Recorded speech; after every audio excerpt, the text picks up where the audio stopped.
It really changed our lives, Yeah. our perspective. Right. Starting to work from home.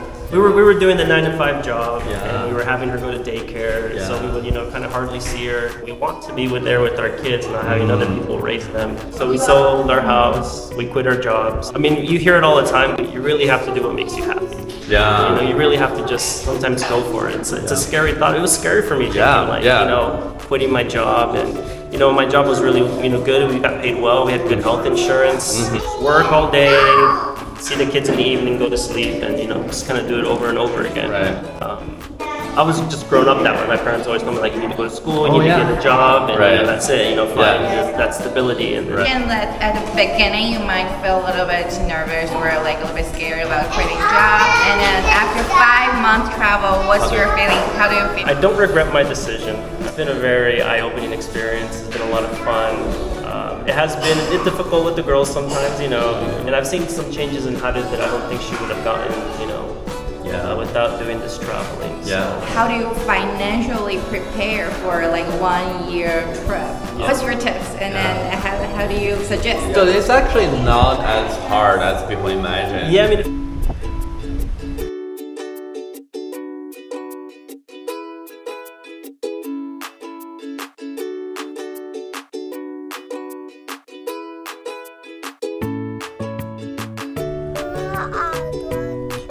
耳朵长，是的，耳朵，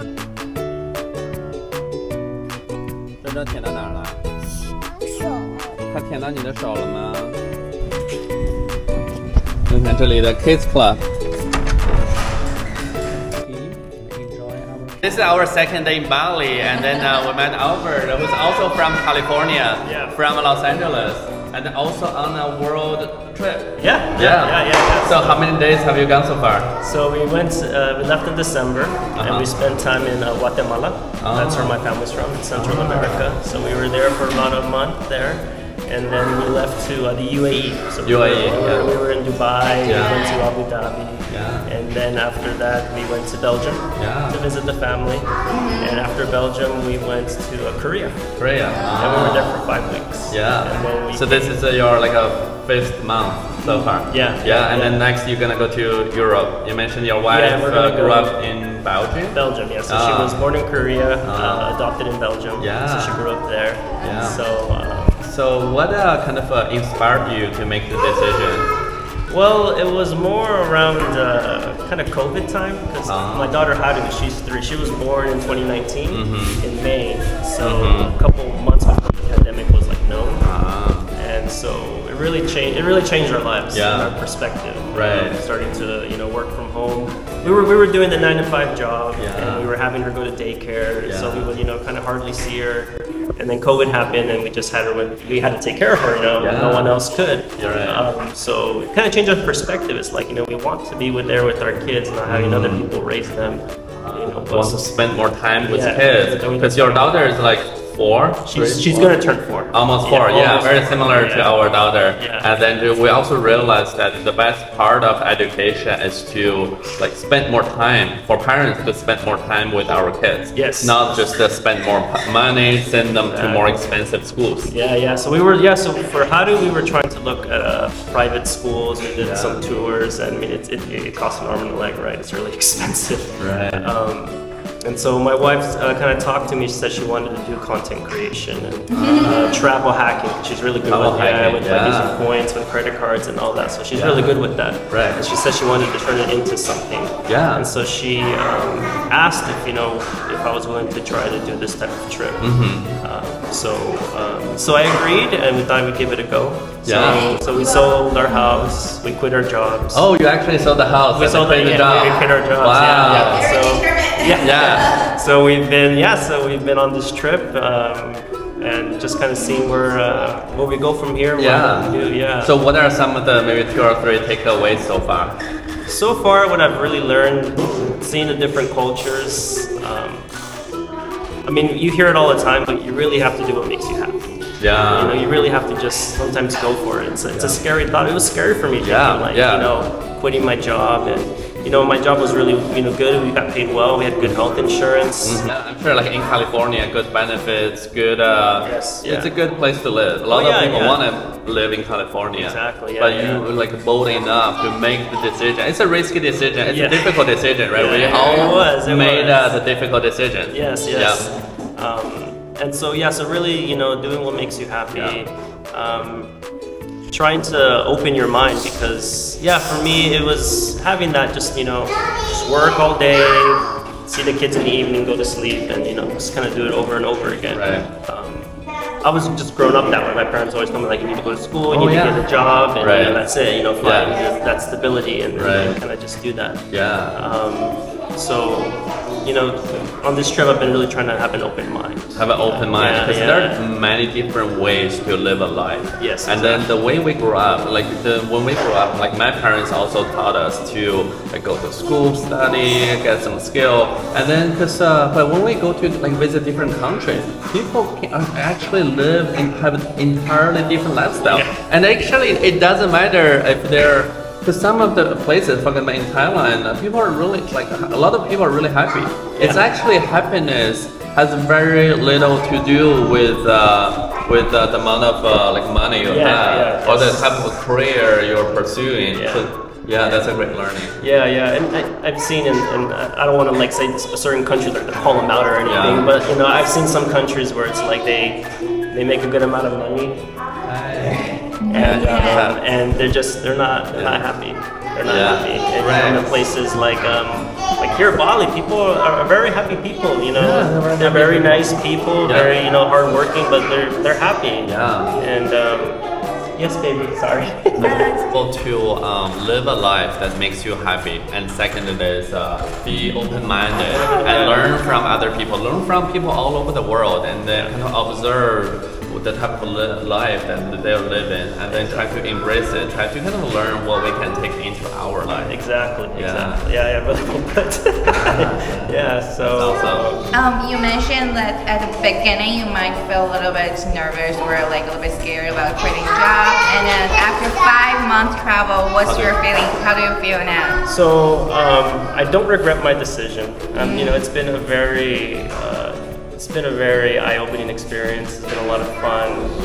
It has been a bit difficult with the girls sometimes, with them 24/7. So you get those moments with the kids, but even though I don't know where we're going to settle down yet, I don't regret it.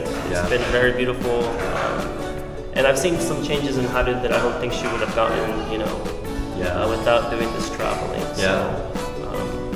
Same for us. So we also made this difficult decision, but then as we start traveling with our kids, we noticed two things. One is our children are more independent. They actually learn to take care of themselves, and then the older sister can start, helping other younger children. And second is for the two kids that we have, it's a great bonding opportunity. Because when we live in the Bay Area, the sister will go to school for most of the day. When she comes back, they probably have 2 hours to play or interact together. But now, they live together every day, and then also with us, with parents, it's a really good bonding opportunity. Absolutely. No, absolutely. It's a blessing. You also have a little one, right? We have a 1-year-old. 1-year-old. So they're about 2.5 years apart. Very similar. Ours is 2. So I think Hadu has become a little more outspoken, and again, because she was born right before COVID was a pandemic, so I feel like that kind of influenced her a bit, because we didn't go anywhere. We really locked ourselves down, and when we started finally kind of going out in public, Hadu was a little bit more, kind of just shy, timid, not very much outspoken. And it's gotten better with time, and I think also going on this trip, she just meets new kids, and she's a lot more open. Exactly. She's been a lot more open. See, they already become good friends. Our friends we also noticed that when we visit Thailand, our friends can just, when we visit our friend's place, the kids can just make themselves feel like home. They can naturally interact with other human beings. They're more confident, they feel more relaxed. It's been good so far. We sometimes got a question about how do you financially prepare for 1 year trip? So what's your what's your tips, and then how do you suggest? I wish my wife was here because she's really the expert. But so we did some saving before we left. Yeah. But the huge thing is, at least in California, so you get like those bonus points, those miles. So my wife was really good at getting those credit cards, making those purchase limits, and we ended up getting a whole bunch of. We got like hundreds of thousands of miles. Wow. And with that, we were able to book hotels. We were able to book the flights. Yeah. And without us having to pay actual money. She should totally share like her best practices. Yes. And then I'm sure a lot of people like from California with like US credit card will definitely be interested. So it's actually not as hard as people imagine. Yeah, I mean, if you do the research, it really, once you start going for it, and those points start accumulating, it just becomes kind of routine. So that helped a lot. And then also with Hyatt, we've been able to get like the globalist status. So that's also like Hyatt points, so another kind of point hacking. And with that we get like free upgrades to suites if they're available, and things like that. We get free breakfast, we get free dinner. So we don't have to pay for that. So we save money that way as well. Only having to pay for lunch. So I think for us, when we a lot of our friends were kind of impressed or surprised by how we're able to kind of travel for a year or 2 years, and then they actually they overestimated how much it would cost, because they set a really high bar for their early retirement.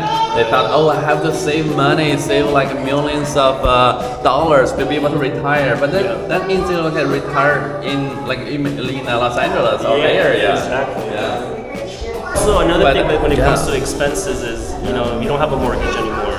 You don't have to pay the electric bill, the internet bill. So you don't have to pay bills. You don't have to pay property tax. Exactly. So you can move that over to when it comes to travel. Because in a lot of places, like when we're in Thailand, we stayed at 5-star hotels for like $70-80. And then if we stay like a more luxury hotel like this, it's like still much cheaper than even like similar to a motel. Cost of a motel in California. Exactly. So traveling around the world really doesn't cost as much as like people imagine. It's doable. You can do it. You really have to have the mindset for it as well. And really you kind of just have to jump in. I think it's just like starting any business. The barrier of the most important step is to make your first step. It's like when for running, the most important step for building a running habit is to put on your shoes. Put on your shoes and start running. Exactly. Okay, so I'll see you on the road, Albert. Oh, absolutely.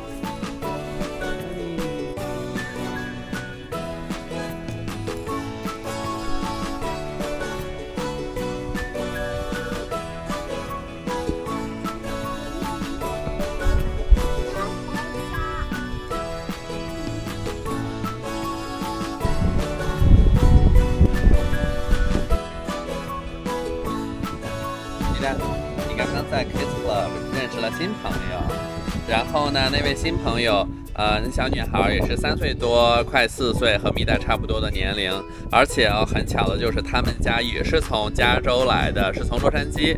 洛杉矶之前住在洛杉矶，然后呢，爸爸是一直生活在美国，然后他的妈妈呢是韩国裔的，亚洲人，所以他的女儿是混。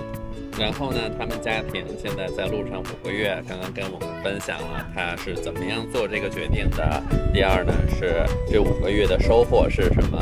我觉得其实很多人，当我们走到路上以后，发现越来越多的人都做过类似的决定。就像原主席跟我们分享的，他带着孩子10年，每年拿出一部分时间环游世界。现在呢，来自加州的 Albert， 还有我们在每一站，在泰国，在新加坡，然后在印度尼西亚遇到的各种各样的家庭，来自中国、美国的家庭，然后呢，他们都是在走在路上，在环游世界，过他们自己的人生。